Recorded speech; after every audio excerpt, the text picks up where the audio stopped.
রাজনীতিতে ফিরে আসছে এরকম একটা আশঙ্কা আওয়ামী বিরোধী যারা শক্তি রয়েছেন তাদের মধ্যে প্রবল আকার ধারণ করছে।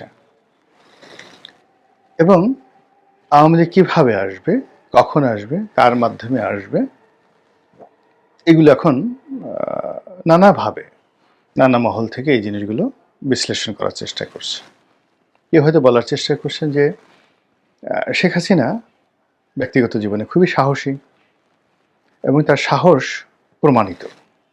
তিনি কেবল যে ১৫ বছর ক্ষমতায় বসে সাহস দেখিয়েছেন তা নয়, ক্ষমতার বাইরে বিরোধী দলীয় নেত্রী হিসেবে সাহস দেখিয়েছেন, রাজনৈতিক দলের নেত্রী হিসেবে, রাজপথের নেত্রী হিসেবে সাহস দেখিয়েছেন এবং তার জীবনে সফলতা ব্যর্থতার যেখানে যেখানেই হয়েছে যা কিছু সব ক্ষেত্রেই তিনি সাহস দেখিয়েছেন, সাহস হারা হননি।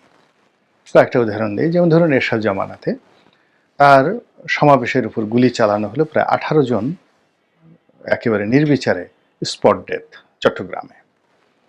তো তিনি সাহস হারাননি, সেই এরশাদের সঙ্গে লড়াই করেছেন, সংগ্রাম করেছেন, আবার রাজনীতির প্রয়োজনে সেই এরশাদের সঙ্গে বন্ধুত্ব করেছেন পলিটিক্যাল প্রয়োজনে। তো কাজেই তার এই যে সাহস এবং কৌশল, এবং সেই এরশাদকে ছলে বলে কৌশলে একেবারে কবরে যাওয়া পর্যন্ত যেভাবে তিনি তাকে রাজনীতি শিখিয়ে দিয়েছেন, তাহলে ওই যে 18 জন মানুষকে গুলি করে হত্যা করার যে পরিকল্পনা, তো সেটা তাকে আজীবন একেবারে মৃত্যু পর্যন্ত তাকে কিন্তু তাড়িত করেছে এরশাদ সাহেবকে। This is Sheikh Hasina.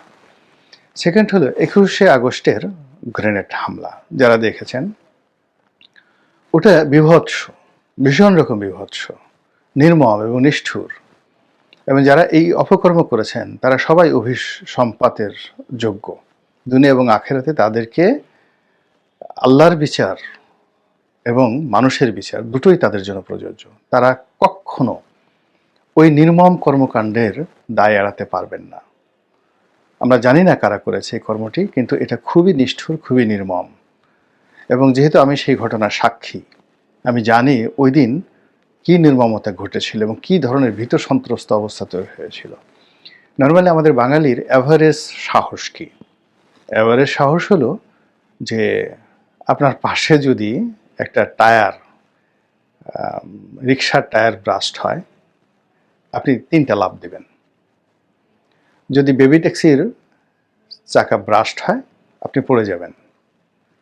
আর ট্রাকের চাকা যদি ব্রাস্ট হয়, আপনি এমন দৌড় দিবেন, অন্ততপক্ষে আধা কিলোমিটার দৌড়ানোর পরে আপনি চিন্তা করবেন যে আপনি কেন দৌড়ালেন। পুলিশ যদি গুলি করে, একটা পটকা যদি ফাটানো হয়, ককটেল ফাটানো হয়, বোমা ফাটানো হয়, তাহলে দৌড়াদৌড়িতে এমনভাবে শুরু হয়ে যায় যে আপনার ঘনিষ্ঠ বন্ধু দুইজনের গলায়, মানে গলাগলি করে আপনি দাঁড়িয়ে দাঁড়িয়ে কোনো সমাবেশ দেখছিলেন, পথে হাঁটছিলেন, হঠাৎ করে দেখা গেল পিছনে একটা ককটেল ফুটেছে। 1 মিনিট আপনি আপনার বন্ধুকে ভুলে যাবেন এবং একটা ধাক্কা দিয়ে তাকে পিছনে ফেলে ওরে বাবা গো, ওরে মা গো বলে দৌড়াবেন। এটা হলো একটা অ্যাভারেজ বাঙালির যে সাহস। 21শে আগস্টে যখন গ্রেনেড হামলা হলো, তখন প্রথমত এই যে দৌড় শুরু হলো, হাজার হাজার নেতাকর্মীর দৌড়, একজনের পায়ের নিচে পড়ে আর একজন আহত। দ্বিতীয়ত যেটা হলো সেটা হলো এই গ্রেনেডের যে স্প্লিন্টার দ্বারা তারা অনেকে আহত হলে ওখানে পড়ে গেলেন, রক্তাক্ত হলেন, অনেকের স্পট ডেথ হলো। এরপরে আবার গুলি চালানো হলো, ব্রাশ ফায়ার করা হলো শেখ হাসিনাকে টার্গেট করে।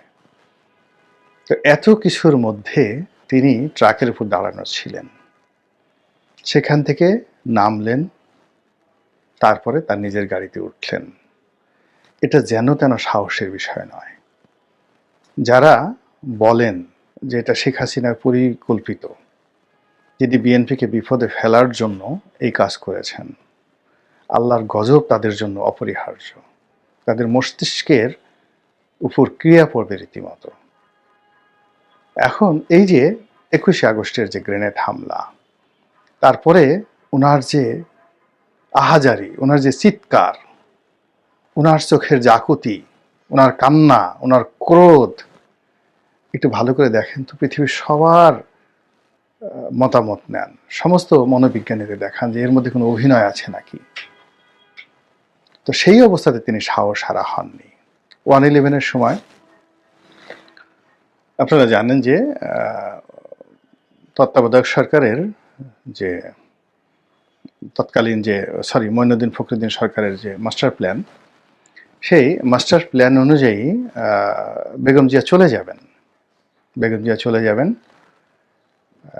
তারেক রহমান সাহেবকে আগেই পাঠিয়ে দেওয়া হয়েছে এবং বেগম জিয়া নীতিগতভাবে রাজি হয়েছেন এবং তিনি ব্যাগ ঠ্যাগ গুছিয়ে বসে আছেন, রেডি হয়ে আছেন।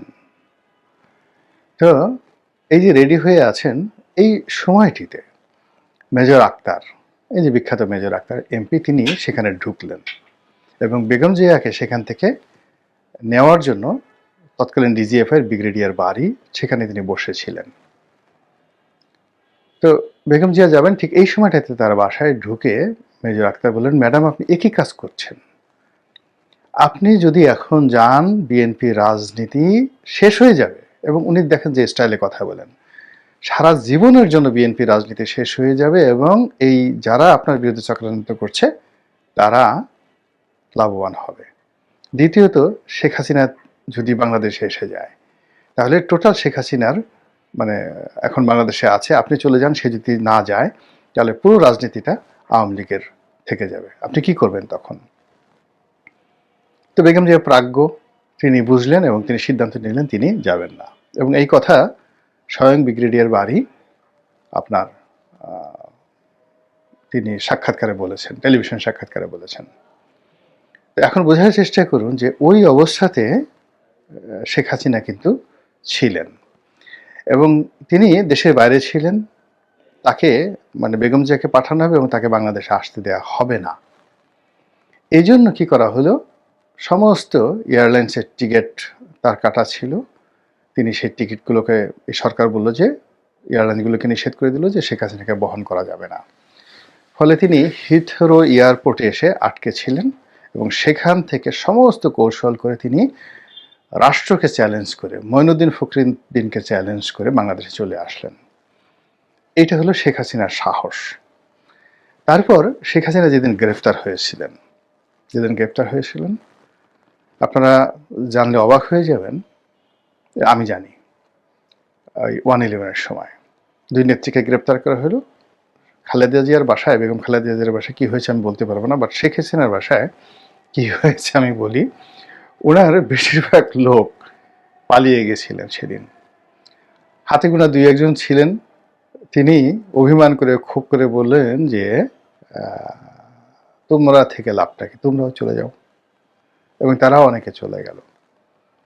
এরপর যুব মহিলা লীগের নাজমা থেকে শুরু করে অন্য সবাই যারা ছিলেন রাজনৈতিক নেতাকর্মী, তারা উপস্থিত হলেন সেখানে, কিন্তু ওনার যারা পার্সোনাল স্টাফ ছিল তারা কিন্তু সবাই পালিয়েছিলেন। কিন্তু উনি স্থিরভাবে বসেছিলেন এবং সেখান থেকে তাকে যে অপমান করে, যে কষ্ট দিয়ে সেই ঢাকা কোর্টে উঠানো হয়েছিল টানা হেসলা করে, এ দৃশ্য আমরা এখনো দেখি, কিন্তু তিনি কোনো অবস্থাতে সাহস হারা হননি। তো সেই রমণী এখন যেখানে আছেন, 1/11-এর সময় যেখানে ছিলেন তার চেয়ে 100 গুণ বেটার অবস্থায় তিনি আছেন ভারতের জিম্মায়, with full support of India. এবং 1971 সনে ইন্ডিয়া যে অবস্থানে ছিল আন্তর্জাতিক প্রেক্ষাপটে, তার চেয়ে 100 গুণ ভালো প্রেক্ষাপটে এখন ইন্ডিয়া আছে। আর ইন্দিরা গান্ধী 1971 সনে যে অবস্থায় ছিল তার চেয়ে 100 গুণ কর্তৃত্ব নিয়ে নরেন্দ্র মোদী আছে। আর ওই সময়টাতে তাজউদ্দিন সরকার যত দুর্বল অবস্থানে ছিল, বঙ্গবন্ধু তো জেলখানাতে, তার সাথে 1 কোটি গুণ শক্তিশালী অবস্থানে আছে আওয়ামী লীগের নেতাকর্মীরা দেশের বাইরে এবং স্বয়ং শেখ হাসিনা। তো কাজেই তিনি যদি সাহস দেখাতে চান, টুস করে ঢুকে পড়তে চান, এটা কথার কথা নয়, এটি হতে পারে। এবং সেটা যদি হয় তাহলে কি যে হবে আমরা বলতে পারি না। বাংলাদেশের রাজনীতিতে কিয়ামত হয়ে যাবে, অথবা আওয়ামী লীগ পুনর্বাসিত হবে যদি সে সেটা সাহসটা দেখায়।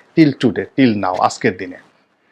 এখন সমস্যাটা হয়ে গেছে যে শেখ হাসিনা পালালেন কেন বা তিনি উড়ে গেলেন কেন? এটা একটা মিলিয়ন ডলারের প্রশ্ন। শেখ হাসিনার সাথে যারা ছিলেন এরকম প্রায় হাজার খানেক লোক, তারা খুবই নিরাপদে কেউ এয়ারপোর্ট দিয়ে, কেউ সীমান্ত দিয়ে পালিয়ে গেলেন। ভারতে, সিঙ্গাপুরে, ব্যাংককে, আমেরিকাতে। টাকা পয়সা তারা আগেই নিয়ে নিয়েছিল এবং বাংলাদেশে তারা কেউ তাদের আত্মীয় স্বজনের বিপদে আপদে নেই। তো কাজেই এখানে এই যে আওয়ামী লীগের 1000 শীর্ষ নেতাদেরকে যাকে বলা হয় নিরাপদে পৌঁছে দেওয়া, যারা আওয়ামী লীগের মূল শক্তি এবং তাদের সবার হাতেই হাজার হাজার কোটি টাকা আছে। 2 নম্বরে হলো যে আওয়ামী লীগের কিছু নেতাকে গ্রেপ্তার দেখানো হয়েছে। এখন যাদেরকে গ্রেপ্তার দেখানো হয়েছে তাদেরকে আওয়ামী লীগ অনেক আগেই মাইনাস করতে চেয়েছে।